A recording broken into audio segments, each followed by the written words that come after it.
right now, one of my favorites, one of your favorites, let's just say one of our favorites, America's favorite. She's Kira Davis, editor-at-large for Redstate.com, and, of course, host of her own podcast, Just Listen to Yourself.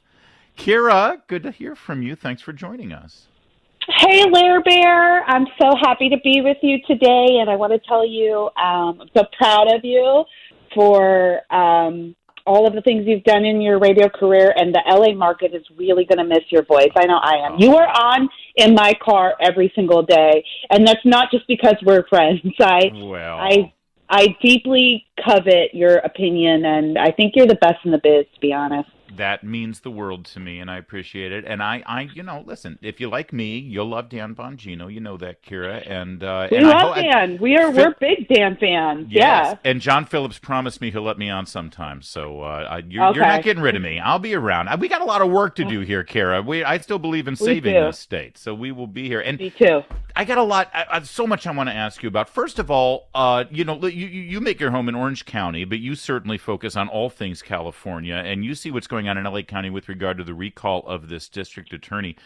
I'm inspired by this. I was beginning to lose hope when George Gaston won the election, but now we've got the city of Azusa joining Whittier, joining La Mirada, a whole bunch of other cities who are stepping up and voting no confidence in this guy. I think LA's starting to make a little turnaround, or am I just being naive?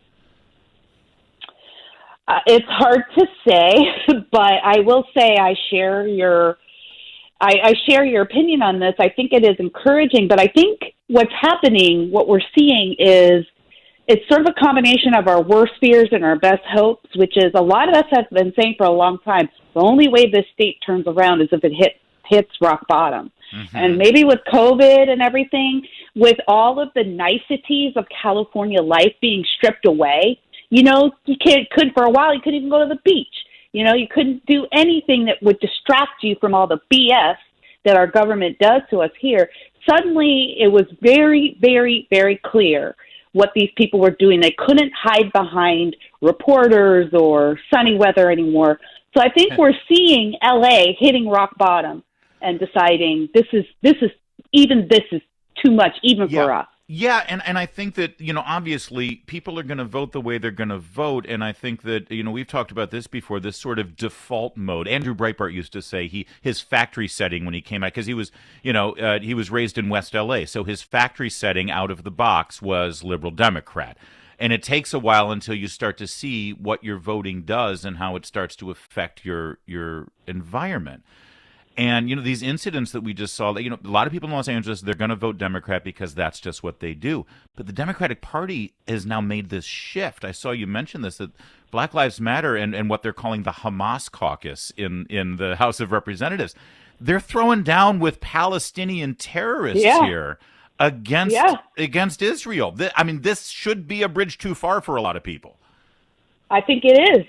I think it is a bridge too far. I think that the Democrats have overplayed their hands in a lot of ways, and we're going to see it manifest itself next year during the election cycle. Listen, I'll tell you what, Larry, right before I came on air, I'm working on this story about the AFT president, Randy Weingarten, the teachers union president, on C-SPAN getting grilled by parents.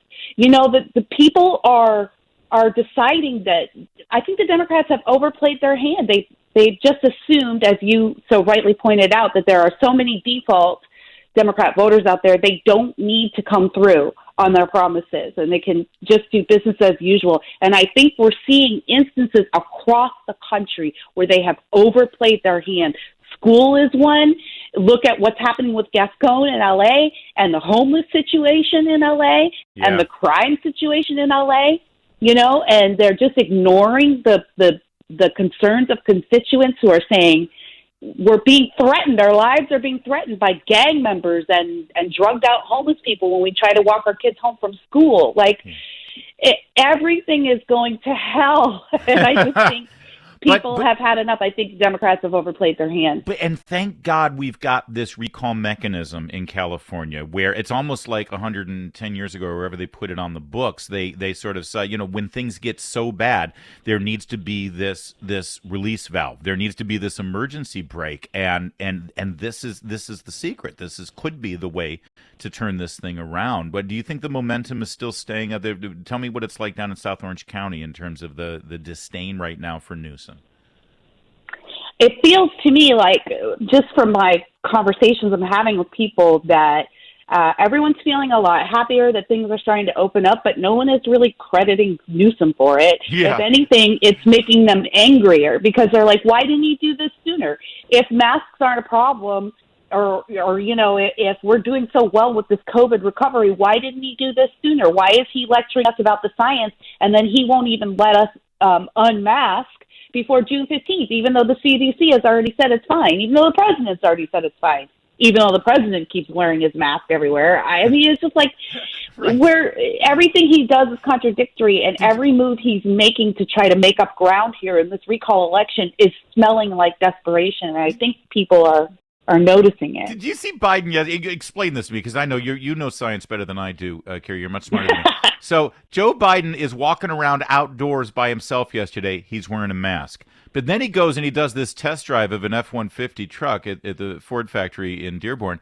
And he's inside the truck, in the cab, with a Secret Service dude, with a person from Ford Motor Company, close quarters, inside a car, and he's got the mask off. Walking around outside by himself, mask on, inside the car around strangers, mask off. Kira, what did I miss? Where's Fauci on this? No one's in charge. That is literally what's happening. What you see this anywhere, Larry. If you plan a party, if you plan a work event, if you're in politics, if you're any kind of leadership position, if no one's in charge, it's chaos. Then anything goes. What we're looking at is chaos. There's nobody in charge in Washington, D.C. right now. Who is running this place? Kira Davis is our guest. You hear her podcast, just listen to yourself, and you, of course, read her stuff over at redstate.com. Kira, I love having you on as an intelligent American with a great life experience. You can comment on anything. You're also a mom, and you comment on our education and raising our kids. But let's be honest, you're a black woman. And as a black woman, you also bring an important... Well, is that okay? Can I do that? Can I say that? Yeah, I've been one my whole life. It's right, fine. Exactly. I can't call you African-American because we all know you're from Canada. So, kidding. So there are issues that I think you bring a specific perspective that helps me, and it helps a conversation for us to have. So and I know that you've been using your social media to discuss this. What is going on here with bringing it back to this issue with Palestine and Israel?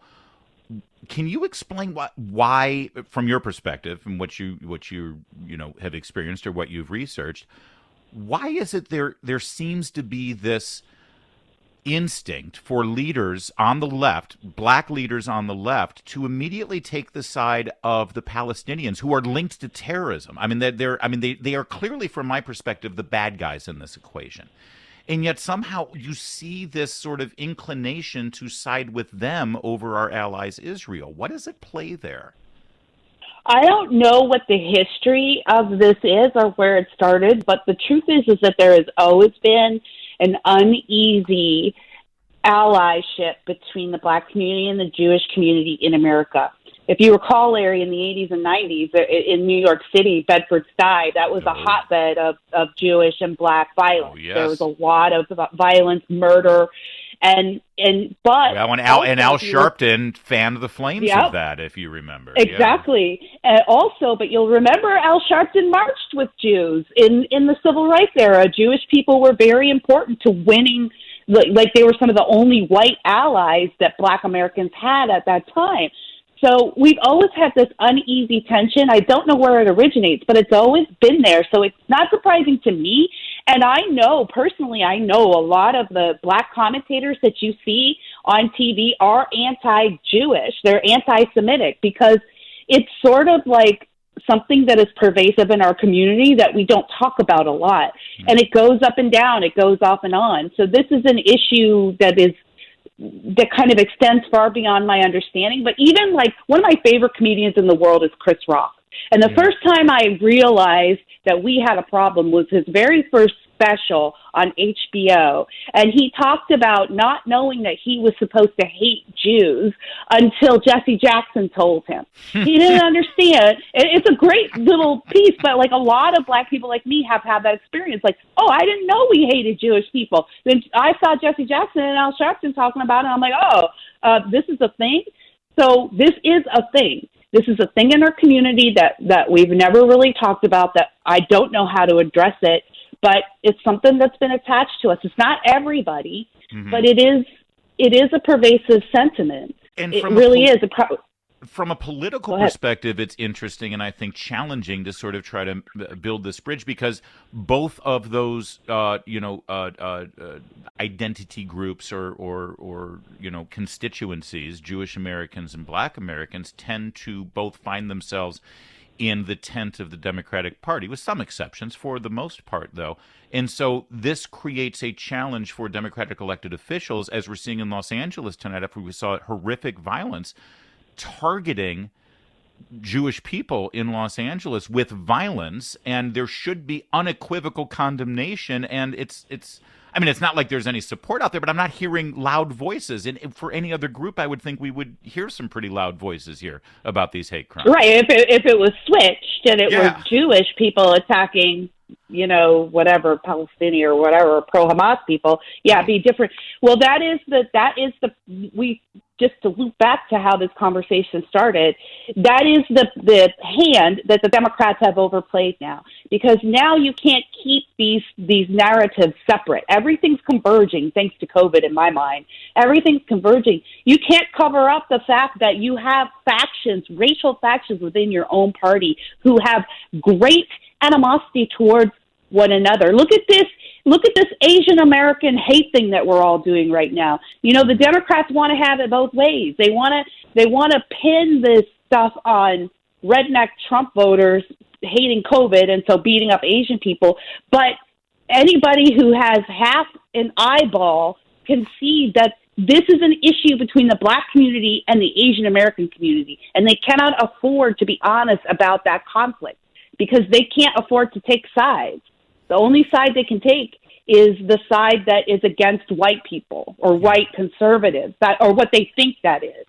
So they've painted themselves into a corner. They want to be the ones to scream for justice, but it's their own people that are being violent against each other. So what do? They don't know what to do. That's what I'm saying. It's chaos. It's mass chaos on the left right now. It is chaos. And like I said, thank God I never made fun of community organizers. We were made fun of Barack Obama for being a community organizer. No, that's called politics. That's how you gain power in our country. There's nothing wrong with community organizing. We need to organize our communities. We on the right, or not even on the right, but just people who aren't buying into what the left is selling us anymore. And I think hopefully in California with the recall movement, that's what we're seeing, some community organizing. Kira Davis, real fast, because this may be the last time we get to speak, you and I, on KABC for a while at least. You're pretty open about your family life for the most part in your writing and stuff. I'd love to check in on you. I saw you commenting on the fact that class of 2021, it appears now finally they're going to have some semblance of an end of high school graduation, prom. It's not going to be like most graduations, but your child was not able to enjoy that last year. And I'd love for you to sort of reflect on that. And it's just one element of what we all lost last year, what so many children lost. And I don't know if we're ever going to really know exactly how much of a social and emotional hit our kids took because of the year that we lost. Yeah, and for me, Larry, it wasn't 1 year. It's going to make me cry. I talked about this. For my son, it wasn't 1 year. It was 2 years because he lost the bulk of his 2020 school year with all the activities that come with that, and his freshman year of college. His college was closed. So he didn't even get to make that very important transition you make out of high school, where all of your high school friends are younger than you, so you kind of move on from them, and you find your new community in college or that group, right? Yeah. He didn't have a chance to make community, so he's been home basically alone, with his online friends for a year. And he's a tough kid, and he's been doing great. He's working. He's got 2 jobs. He's making the most of his time until he can get back to school, hopefully in the fall. But what we have lost is more than just a year of studies. Larry, it's time, it's development, it's socializing, it's life. And these are the best years of your life at his age, and it's been taken from him. And what infuriates me is that I speak for all parents, I think, in this situation. I've been watching my kids suffer and languish under this. And yet when I want to talk to people like Randy Weingarten about the need for our children to be in school, the schools that we pay for, I'm the enemy. Yeah. I'm the one who's some kind of kook, which is absolutely outrageous. How freaking dare you? I have been the sole line of defense for my children in the last year and a half. So screw you. And the unions deserve whatever's coming to them. I am absolutely irate on behalf of my children for what has happened to them this year. And I love my children more than Randy Weingarten does. So I wouldn't suppose to send them back to school if I thought there was a danger. I've done my homework. I've done my research. And I've watched my kids have to give up almost 2 years of their lives to politics. It's a game, and it's a disgusting game. And I don't think Americans want to play it anymore. Don't mess with Kira Davis, and frankly, don't mess with any mom or dad who have seen this go on with their children, and don't dare step up and say they get it, they know better, and and this is my favorite thing from Randy Weingarten. Our kids are resilient; they'll bounce back, they'll deal with it. I agree with you, Kira. In the words of Kira Davis, screw you. She's the editor-at-large at Redstate, and she's the host of Just Listen to Yourself podcast, and a very good friend. Give me one more Lair Bear before we're done. Oh, thank you so much for all of the love, Lair Bear, and I hope to see you in D.C. on the D.C. airwaves.